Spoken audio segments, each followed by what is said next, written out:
Bill's strategy is simple. Find some good cover within bull range of some heavily used trails leading to the alfalfa fields. Wait for a good wind and be patient. We got a lot of cover, blended in real good, and we're going to settle back and hopefully we'll have a good deer in a little bit. On the third day of his hunt, a definite shooter materializes at the end of the trail. It's good deer. Good deer.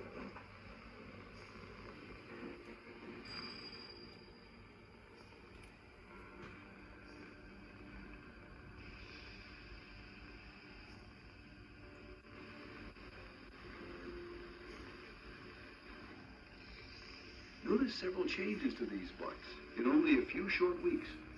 Darker coloring of the coat, stain of the hardened antlers due to rubbing, and a more muscular neck. With the peak of the rut still several weeks away, the bucks are already willing and able to breed.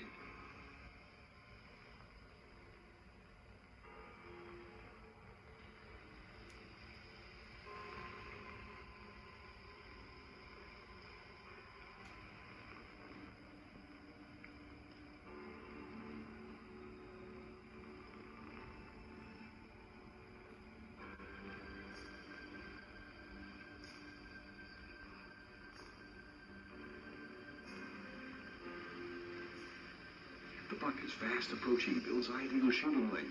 It will be a 25-yard shot.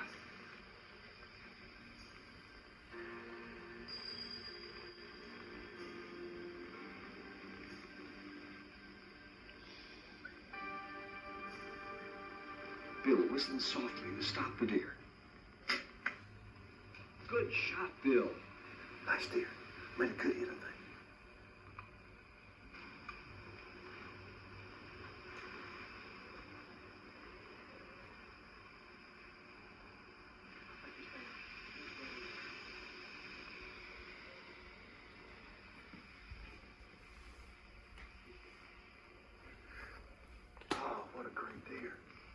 In slow motion, you'll see how a tense deer will drop several inches upon the release of the bowstring.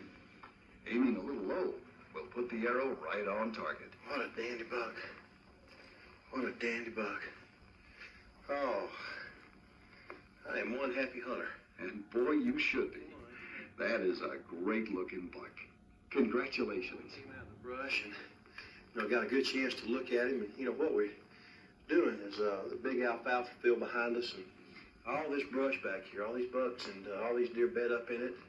And late the afternoon comes, they make their way to the field, and that's exactly what this deer was doing. But I'm happy with this deer. The limited but dense cover along the river bottom offers a bow hunter several distinct bottlenecks and funnels, easily visible to the Realtree team once they studied aerial photos of the hunting areas. And pro staffer Walter Parrott, who's known for his turkey hunting prowess, but is also a dedicated archer, has selected a prime spot to get in on some action between bedding and feeding areas. 3 or 4 big bucks. We've been seeing it. There's been several bucks in this alfalfa field.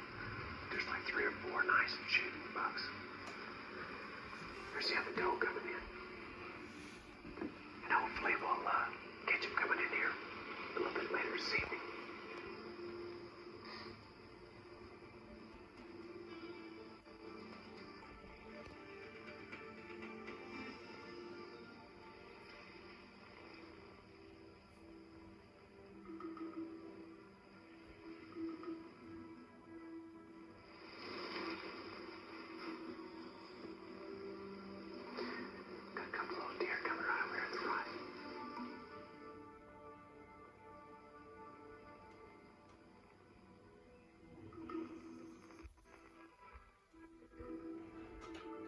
As a nice 8-pointer ambles in closer, an even bigger buck trots in quickly.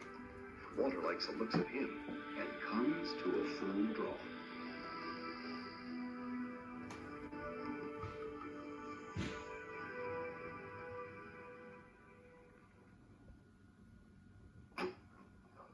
Right under him. Tough break, Walter.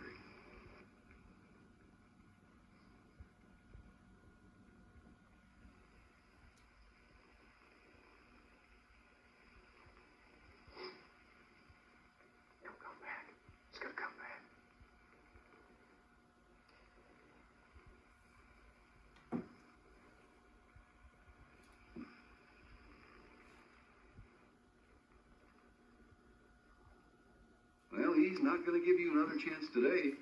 Maybe another time.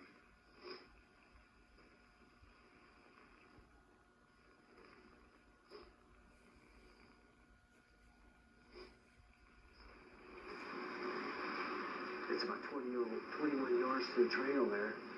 You see the winds blowing a little bit. And I shot right under one of the 10-pointers there.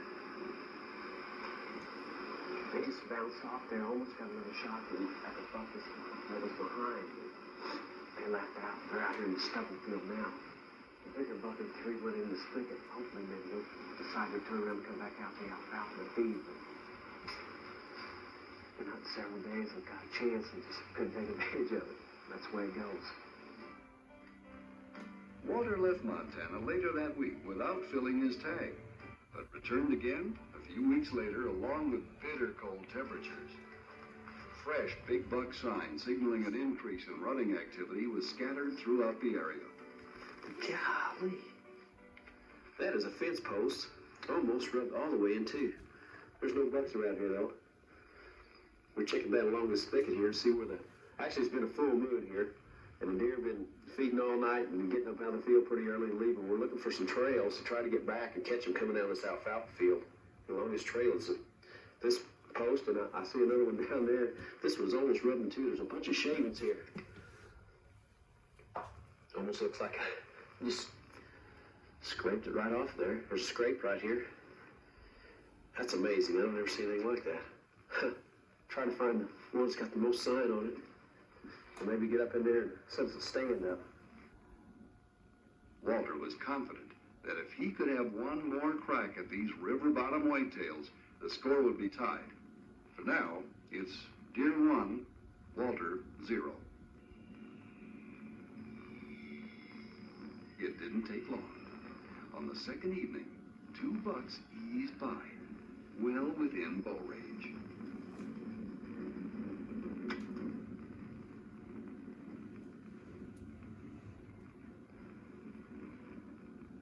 A perfect double lung hit.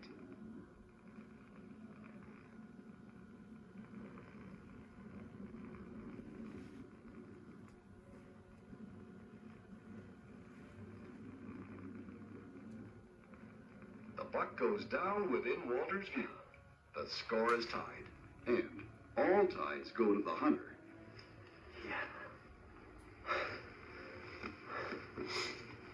Hey, we're down out here.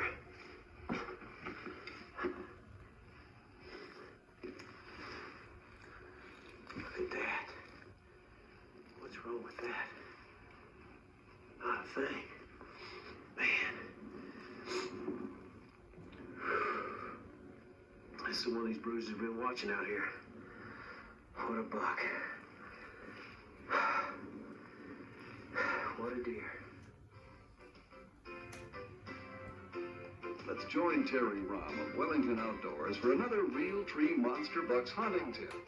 Terry's going to show us how to remain as scent-free as possible. You know, a deer's nose is their #1 defense, and human odor is a hunter's worst nightmare.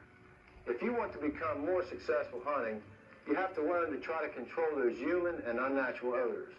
One thing you can do is always use a cover scent. Another thing you can do is wash your camo in an unscented soap. Your camo picks up a lot of odors while you're out there hunting.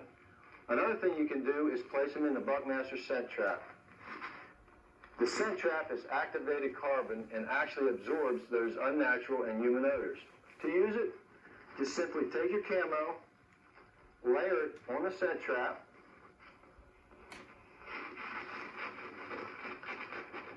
simply roll the scent trap up,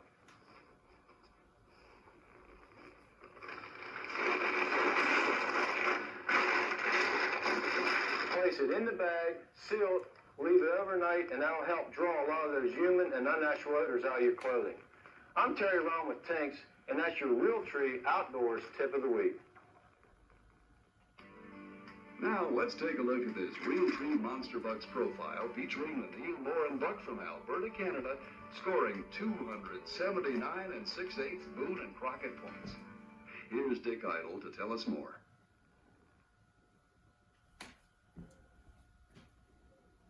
You know, when deer season rolls around and we get those deer stands put up, we all sort of fantasize about what kind of buck is going to come walking by our stand. And I don't know about you, but this buck sure works for my fantasy. This is truly one of the greatest non-typicals of all times. He's a recent kill. It scores 279 and 6/8. But this is truly a buck that has it all. He's got spread, he's got mass, he's got character, and he's got brow tines that exceed most anything that I've ever seen. He was killed by Neil Moran in 1991 in the Peace River country, which is up in the extreme northwest part of Alberta. It was a buck that he had seen on his farm earlier that summer in the velvet, and he ended up shooting him at velvet at harvest time in September. But as I said, this buck really has it all. He has the tremendous score. He's got over 13-inch brow tines, which are about as long as you ever see on a buck. Actually, I know guys that'd be happy to shoot a buck with just his brow tines. But he's got a total of 27 points, which add up to 98 and 3/8 inches of add-on abnormal points. It's got a greatest spread of 27 and 3/8. He's got several circumferences that exceed 6 inches. Just a monster of a buck. And even with the drop tines that he's got, you know, he has another one right here that was broke off, which would have even added more to his score. You can also see on the end of these drop tines here where the velvet was injured, and he has the black caps on both sides, you know, that stuck to the antlers. But, you know, this is really indicative of what Alberta's been producing in the last couple of decades. It's turned out to be one of the top producers of non-typicals anywhere in North America, and I think this is just a tribute to what Alberta's capable of doing.